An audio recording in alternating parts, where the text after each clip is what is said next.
On slow news days, we'll do what all news networks do: speculate, make stuff up, and just talk about nonsense. This is the January British Touring Car News Update.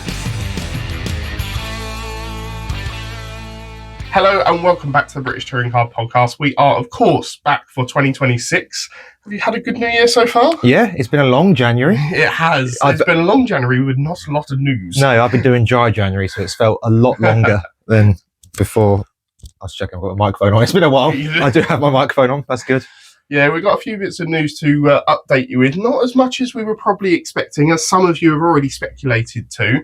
It's been a very quiet January so far. But the big news coming out of British Touring Car Podcast headquarters, if you see us trackside this year, we have a flag. We do. A proper sized flag. A proper sized flag. Well, are you suggesting that my initial Temu flag purchase was of small proportions, maybe? It's what you do with it that counts, though. Yeah, definitely. So, we're going to bring you up to date with all the news so far. We hope you're all well in 2026, and we'll be looking ahead towards the 2026 season. We'll bring you news updates when and however they come to us, either through our social media, and if you're not already subscribed over there, go and do that now. Right, so we'll start off with the TBL allocations. We've probably touched on this sometime in the depths of 2025. However, just to quickly run over what we do know. So we've got 26 licenses given out. And for those who might be new to the series this year, to race in the touring cars, you must have what's called a TBL license, which are issued by the governing body of TOCA. Yep. And these effectively allow you to race within the sport. So the teams tend to buy them. Alliance Racing, also known as Napa, have got 4. Accelerate Motorsport, or Virtue as they were last year, have got 4. One Motorsport making a return as it stands with 2. Plato Racing, who we know as a new entrant for this season, has 2. Powermax Racing, who we know are running Audis for this upcoming season, have got 3. I'll come back to that in a minute. Speedworks Motorsport have got 4. Unlimited Motorsport have got 2. And West Surrey Racing, or BMW, have got 3, which equates to 26. Now, it's key just to point out at this stage, just because you have a license, it does not mean you have to fulfill it or run it or use it. Some people use it to then sell on to other teams to raise money for the team as a whole. I think we've seen Aidan Moffat do that in the past where he's held licenses, etc. And you can loan them out to other teams. So if WSI decided they wanted to run a 4th and PMR were only running 2, they could loan a TBL off of the surplus. So this gives an overview to what we might expect, but don't necessarily be surprised if it's not what we get.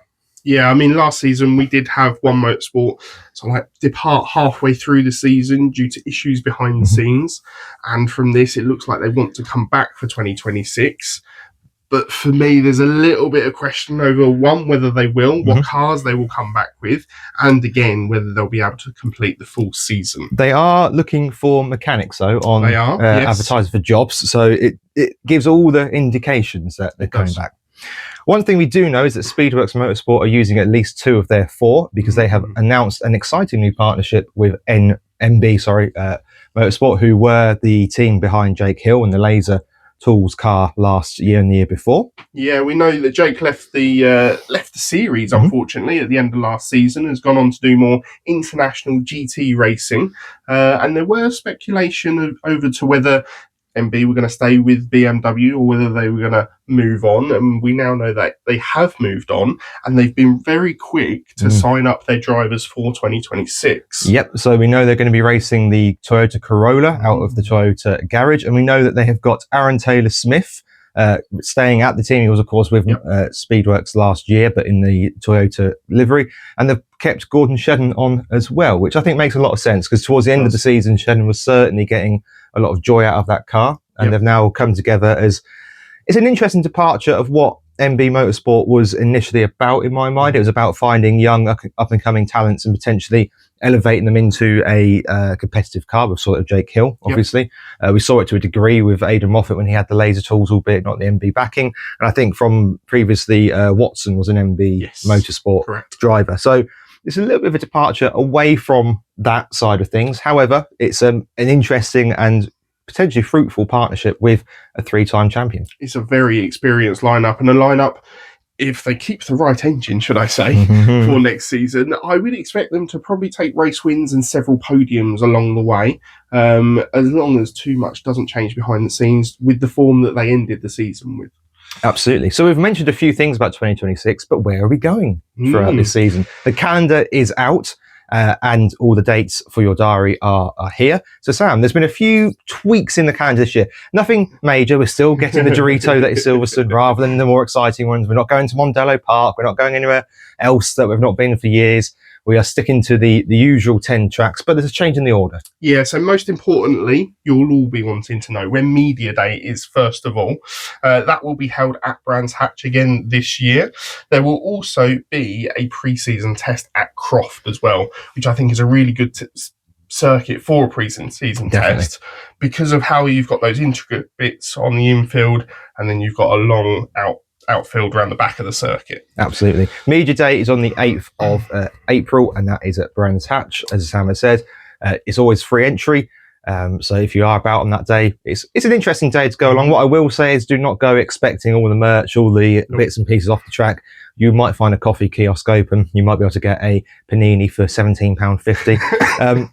But you will get 2 massive test sessions where you will see the cars turn their first wheels in anger. And hopefully the majority of the drivers, although that's not always guaranteed. And do keep an eye out for the weather because we've had some wet days at Brands for testing, haven't we? Yeah, and there's normally a little pit lane walkabout as well. You get a chance to meet the drivers and get your autographs ahead of the massive swells you get during the main season. But just on that point about rain, Brands Hatch got nowhere to hide. So if you're going to go nearer the time, just keep an eye on the weather. And I still remember that pre-season that we went to, You've never seen half-horse jeans like that, have you? Oh, it's ridiculous. Yeah. But the calendar for 2026 then, the 18th and 19th of April is where we will be starting, and we'll be starting at the Donington National Circuit. So the shorter one. Yeah, we will then be moving on the 9th and 10th of May to the Brands Hatch Indy Circuit, again, the shorter version.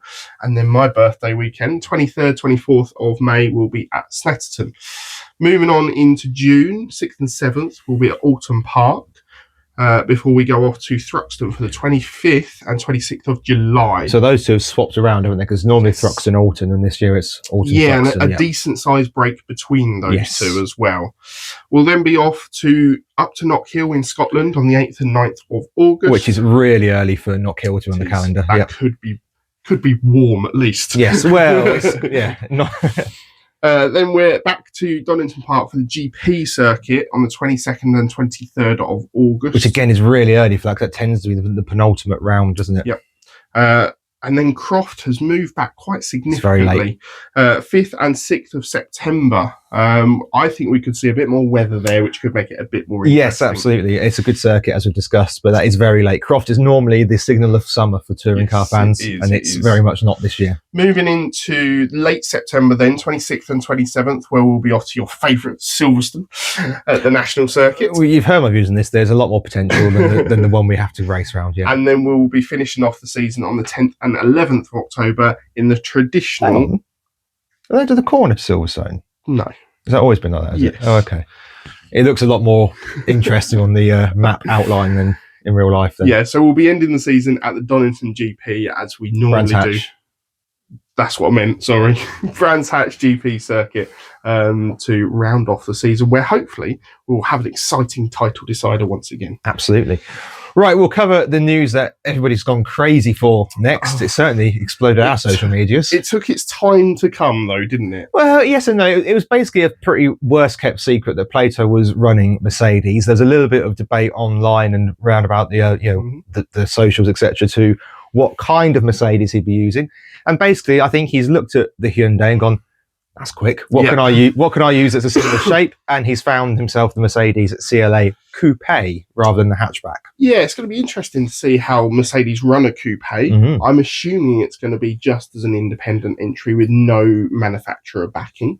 It's Plato, though, so you never know. Exactly. And have we ever seen a saloon Mercedes in the touring cars? I don't think we have. I think this is the first time I'm going to have a saloon. We've never seen the C-Class. No. In my lifetime, anyway. There might have been the old, like the DTM style in the 80s with the dogleg gearbox, etc., which, according to James May, Martin Brundle said was the greatest rear-wheel drive chassis on the road. But in terms of our era of touring cars... Not in modern era, not since sort of like NGTC spec have we seen a Merc like this. So it'll be interesting to see, one, how it acclimatises to the championship. We still don't know what big sponsors Plato echoed towards in October, September last year, that he was bringing along with him. We obviously know there's some sort of colour scheme that involves that deep purple, as his logo shows. Have you seen his Twitter this week? I haven't. So no. he has said that he expects to be in a position within the next 2 weeks to give a lot more information. Yes, but he said that before. Well, there is that. There is that, of course. But yeah. So we don't know who's driving for him at the moment. Yeah, no. All we know, we don't know what the sponsors are. As you say, there's a lot of purple on his trainers and on his logo. So we'd expect a level of purple on the car. Yep. As for the drivers, we don't know. Plenty of speculation. Leave your thoughts down in the comments. But yeah, there's one account on Twitter that is absolutely steadfast that it's Morgan and Rowbottom. I don't think Rowbottom's a bad shout. No, I think looking at Rowbottom's- how his Napa season ended, shall we say, last year. And the brand relationship with Mercedes from exactly, and he previous year. knows Plato fairly well. They've done Yes. plenty of quick fit bits and pieces together on YouTube, so it wouldn't surprise me if we see normally. him move across. But it's going to be really interesting to see who that other driver could possibly be. Completely agree. And in this era of Mercedes, it's a front wheel drive, isn't it? This version. So it's also quite interesting that a few seasons ago, a lot of teams were looking at rear wheel drive. You know that Napa were exploring the boundaries of a rear wheel drive car at some point, possibly even a Jaguar. But that looks like that's now completely gone off the radar. So maybe the dominance maybe of the rear wheel drive cars, or the clamour for a rear wheel drive car, has certainly started to fade out a little bit in what I think is more an engine dominant era of regulations in the sport. It's now, if you, as we saw the Toyota, if you put a good engine in a good car that's got everything you need for it, it will go well. If you put a bad engine in the car, it will go terribly. And Toyota proved that last season spectacularly. Yes, it was quite amazing the difference that they had halfway through the season when they swapped back to the Toka spec engine, and were able to improve their results almost tenfold. It felt like. Yeah, absolutely. So it'll be interesting to see. I assume he is going to run a Toka setup engine wise, because it's a base standard that he kind of knows what results he should get and what performance goals he should get from it. Plus, don't forget, from next year, when the regs slightly tweak, you can then run other brand engines in your other brand car. So yes, which is going to confuse things majorly. A lot would make sense for this season as your start season to get, as you just said there, the baseline of what you can expect from the components in the car and everything. Understand the aero of it all, and then you can move into before looking to next year aspect. And going, right, we're going to stick a Ford powertrain in this or whatever. Here's a thought for you. Do you think he's going to be looking, obviously Plato, the serial winner that he is, do you think he's going to be looking to take victories? Yes. Do you reckon it's going to be, okay, in the first half of the season we'll look to take podiums, take consistent results and score points, or do you reckon he's going right in at the top? Not right in the top. Jason Plato is your typical disruptor, isn't he? So he fits the mould perfectly, and that's a compliment. That's not a dig at him at all, but he is a disruptor. He has always been that way. I think he'll be realistic and know that also the caliber of drivers he's like to have. He's not going to have Sutton or Ingram in the car, and those two are, I don't care who you bring in, they are going to be the top two to beat this year. I don't think that's a massive claim to make. No. I don't think it's going to be bringing in the next level drivers, so your Camishes, obviously your Hills no longer in it. So arguably Rowbottom was kind of at that standard, but he fell away. He did. My point is that even if the only way I think that Plato will come into the series thinking he's got a realistic chance at the championship is if he can bring in that top level driver, which I don't think he will be doing in his first season in. However, in true disruptor and Plato form, he will be targeting wins. He'll be targeting mixing it into the big boys, mixing and being best of the rest, podiums. Those race 3 victories. And also just trying to get, we've seen it, if you can get, as the season goes on and the wonderful rules around tyres and boost allocation or whatever the new system's going to be affects qualifying, if they can start to get the cars into the top 6, I suppose that doesn't matter now because it's sprint qualifying. That's just, yeah. I think one thing we can almost guarantee with Plato coming back into the sport is there's going to be a lot of clamour around the team. Absolutely. Certainly in the opening weekends and at test days. It'll be the busiest pit in the walkabout. Yeah. People are always going to want, no matter really who the drivers are that are there, people are going to want that first season backs. Plato's there. Yeah. Get me the autographs of the drivers, get me their merchandise, and it's going to bring a big boost into the sport, I hope. And also, he knows what he's doing. This is not like you or I deciding, let's run a team. This is not like It's a great idea. It's not like the Wrexham documentary, which has worked despite it not. It shouldn't. Everything about Wrexham shouldn't work, but it does. Yeah. and it's not going to be Sunderland till I die, where you get a load of people that have got no idea about football taking over a football club and it goes terribly wrong. Plato knows what he's doing in this arena. I don't necessarily think they will be at the top straight away, but I don't think they'll be so far off it either. I think they'll be middling, and as the season goes on, they will improve and get into that top spectrum, ready for a 27 assault. And of course, something that he's already alluded to, there will be a documentary to go with this first year at Plato Racing. It'll be interesting to see how they release that, whether they're going to do it Netflix style at the end of the season, or whether they're going to drip feed it throughout the season, like we see with the behind the scenes for Ingram.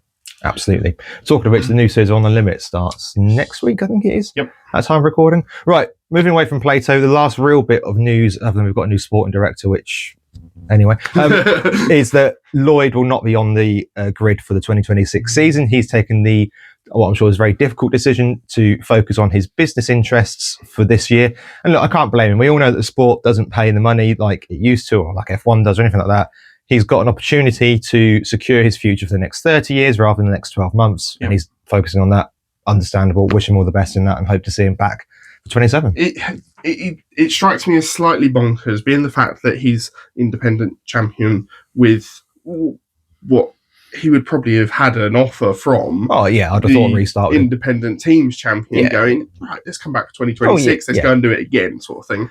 And it seemed he had got the budget together to do it. You know, it's not like he, in his reasoning, he didn't say, oh, it's a budgetary issue. He said, no, it's a business-driven decision. So I hope it doesn't backfire on him. We've seen plenty of drivers take a sabbatical from the sport and not come back the season after, Shedden being one of them.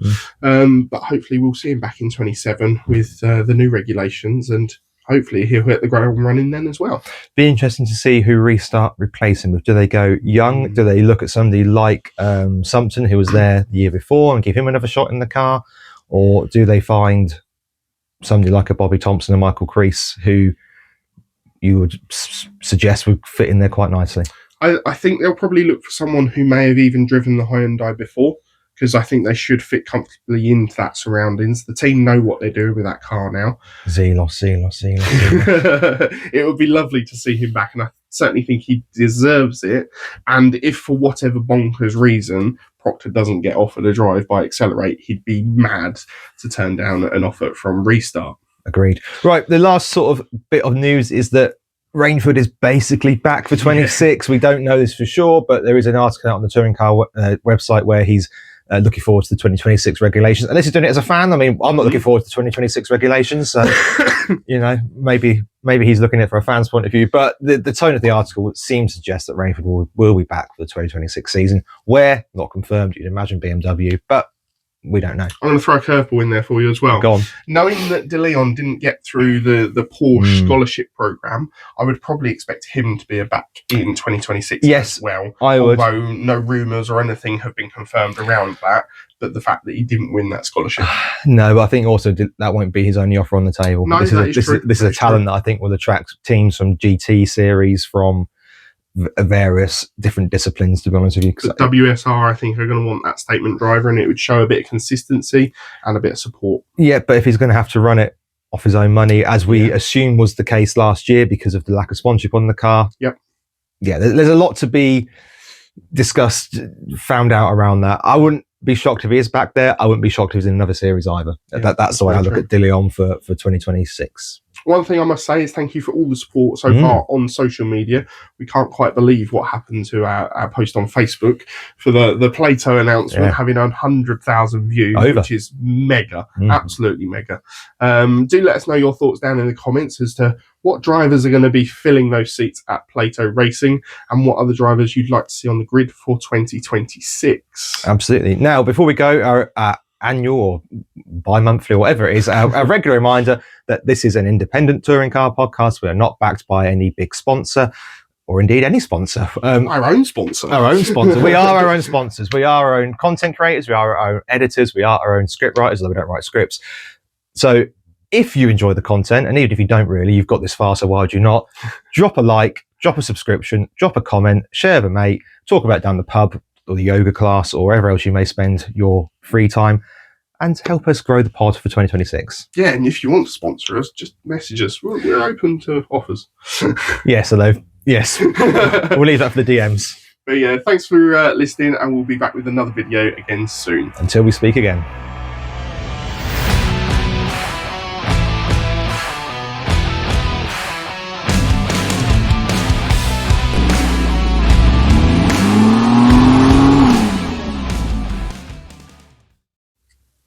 On we should test it. Right. And again.